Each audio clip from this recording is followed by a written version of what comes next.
All right, today we're going to talk about training for high altitude. And I know this can be a really tricky one for those of you who live at sea level, but don't worry, I'll get to you guys.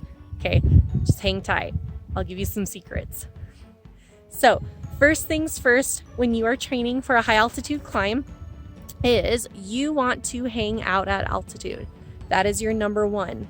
Okay, so take a drive up the canyon, hang out, enjoy the view. You never want to go more than 3,000 feet above where you live, or 1,000 meters above where you live to start with. And the reason is if you go too high too fast, that's how you get sick, and we don't want that. That's exactly what we're trying to prevent, right? So start 3,000 feet or 1,000 meters above where you live, and then we'll slowly work our way up a little bit higher and higher as time goes on. Okay. The second thing is to work out at altitude. So this is where you can start going for hikes, going for climbs, whatever you would like to do to exercise at altitude, trail run, you name it. You want to be working out, and you want to have a nice, good cardio workout at altitude to be able to effectively make your heart and lungs stronger in the thin air. So that is your number 2. Number 3 is to camp at altitude. And remember, you don't want to sleep more than 3,000 feet higher than you already live. You want your body to slowly work its way up. But being able to sleep at this altitude while your body's at rest, your body can make extra red blood cells so that the next day you can climb higher and go farther. The other way that you can train as you're getting closer to your big climb is what we like to call climb high, sleep low.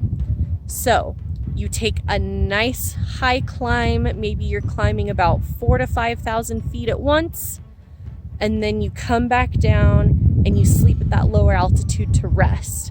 And you can do this from campsites as well. Just remember that you want your campsite to be no more than 1,000 meters or 3,000 feet higher than you already live if you're going to practice climb high, sleep low. Now, the big question, if you live at a low altitude.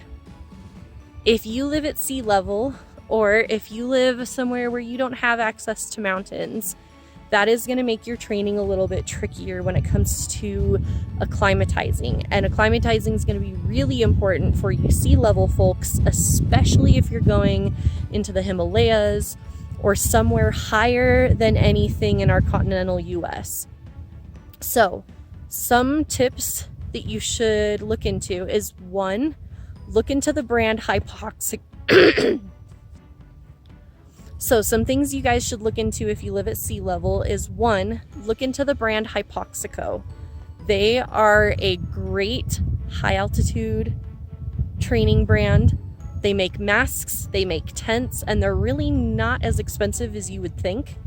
And they can be an incredible asset if you plan to go up to a very high altitude and you're living at sea level.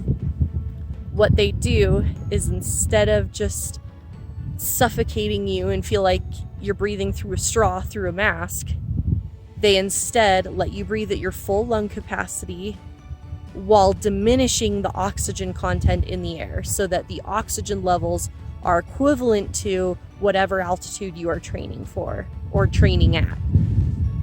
That's a great way to practice, especially if you live down at sea level.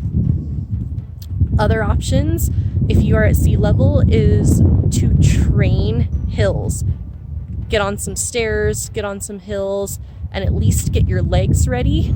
That way, when you do get up to the altitude, your cardio and your muscles are ready to go, and all you have to do is wait for the acclimatization to catch up.